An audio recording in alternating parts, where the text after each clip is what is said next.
Assalamualaikum warahmatullahi wabarakatuh. Halo sahabat Ong Belitang Channel dimana saja berada. Jumpa lagi nih di channel kebanggaan kita, tentunya yaitu Uang Belitang Channel, tempat berbagi seputar teknologi dan pendidikan.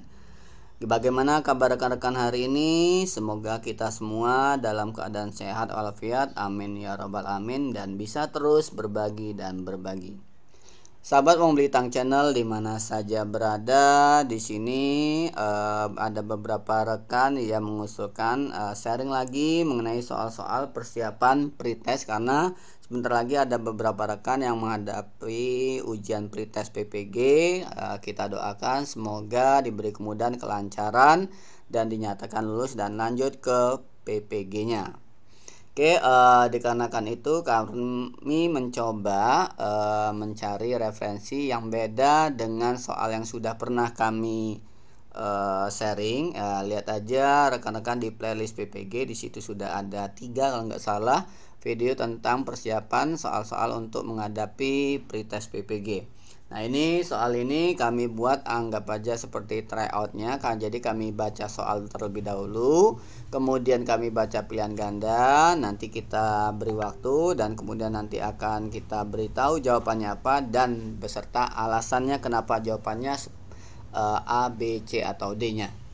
Oke, sahabat Om Belitang Channel dimana saja berada, kami garis bawahi ini hanya sebatas tryout atau uji coba, dimana apabila ada soal yang kurang berkenan ataupun nanti ketika rekan-rekan menghadapi pretest benar itu ternyata soalnya jauh dari yang kami sharing, mohon maafnya sebesar-besarnya karena kami hanya niat untuk memberi gambaran atau sharing seputar tentang pretest PPG. Dan yang berikutnya seperti biasa kami juga mengharapkan bantuan dari rekan-rekan untuk like, share, dan subscribe.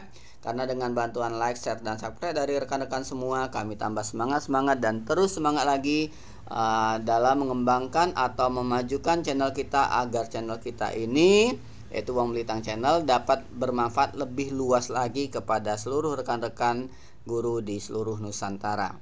Oke, terima kasih atas doa dukungannya rekan-rekan. Kami hanya bisa membalas berupa doa untuk yang terbaik kepada rekan-rekan semua. Oke, kita masuk ke soal pertama. Seorang siswa senang bekerja dalam kelompok dan berinteraksi dengan teman-temannya dalam proses belajar. Ia berdiskusi, berbagi ide, dan bekerja sama dalam menyelesaikan tugas.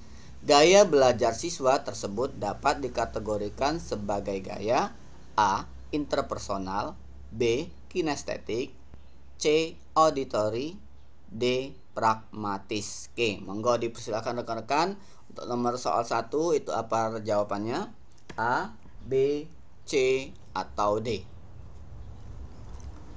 Ya, kita jawab ya rekan-rekan. Jawabannya adalah yang A.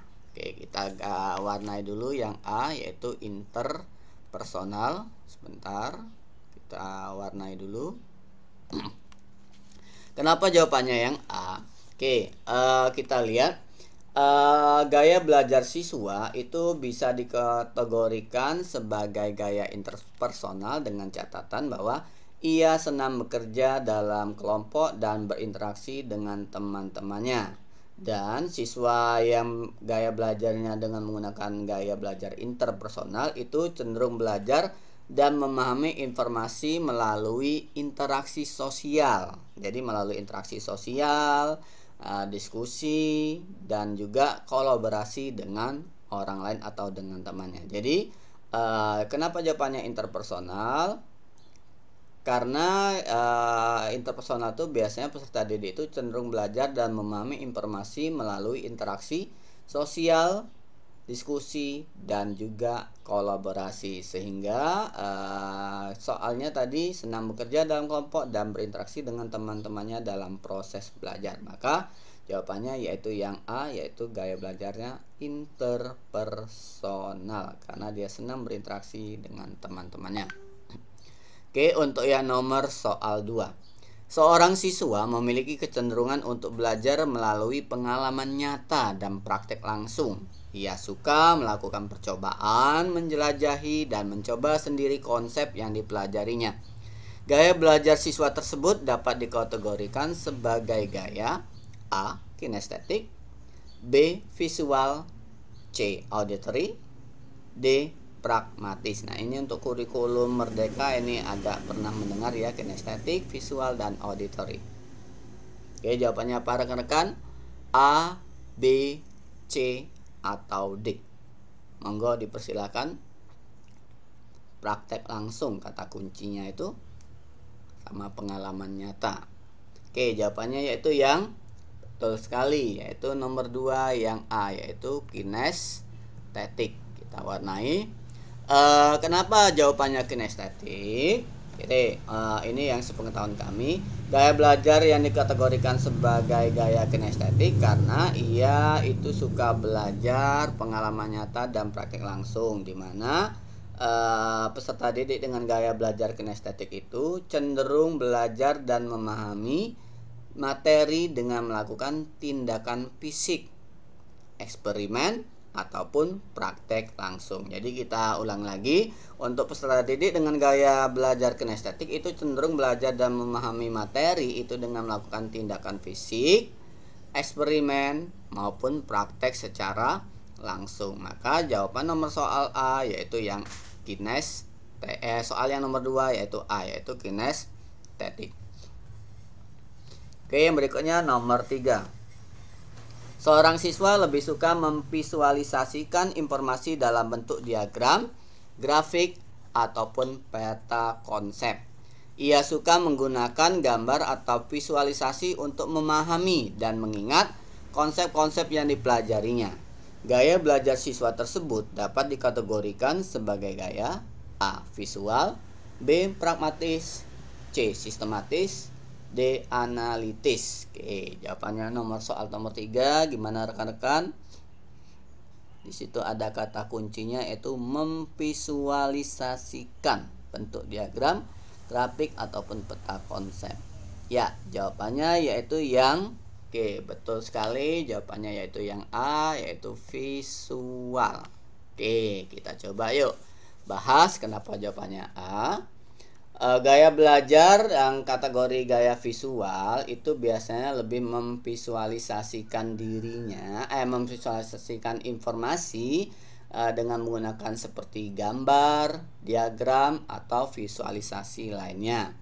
Peserta didik dengan gaya belajar visual ini cenderung belajar dan memahami informasi dengan lebih baik melalui penggunaan visualisasi seperti gambar, grafik, dan diagram. Ya, diulang lagi, siswa dengan gaya belajar visual itu cenderung belajar siswanya itu lebih baik menggunakan visualisasi seperti gambar, grafik, ataupun diagram. Nah, itu untuk yang visual nomor 3. Oke, kita lanjutkan nomor 4. Seorang siswa memiliki kecenderungan untuk menggunakan pemikiran logis dan analitis dalam memecahkan masalah. Ia suka menguraikan masalah menjadi langkah-langkah terurut dan menggunakan pendekatan yang sistematis. Gaya belajar siswa tersebut dapat dikategorikan sebagai gaya A. Analitis, B. Reflektif, C. Intuitif, D. Interpersonal. Oke, monggo jawabannya nomor 4 rekan-rekan. Jawabannya A, B, C, atau D. Pemikiran yang logis. Oke, benar sekali jawabannya itu kita warnai nomor 4 adalah yang A, analitis. Sebentar rekan-rekan. Kenapa macet ini? Ya, bentar. Kita warnai dulu. Kenapa jawabannya yang A? Yuk kita coba bahas. Gaya belajar yang kategori gaya analitis itu biasanya cenderung dengan pemikiran yang logis, analitis, sistematis dalam memecahkan masalah, sehingga cenderung memiliki kemampuan analisis yang baik dan suka memecahkan masalah dengan cara terstruktur dan logis. Sekali lagi, peserta didik dengan gaya belajar analisis ini cenderung memiliki kemampuan analisis yang baik seperti memecahkan masalah dengan cara yang struktur dan juga logis. Maka jawabannya yang nomor 4 adalah yang A. Oke, nomor 5. Dalam proses pembelajaran, guru membagikan tugas kepada siswa untuk dikerjakan di rumah.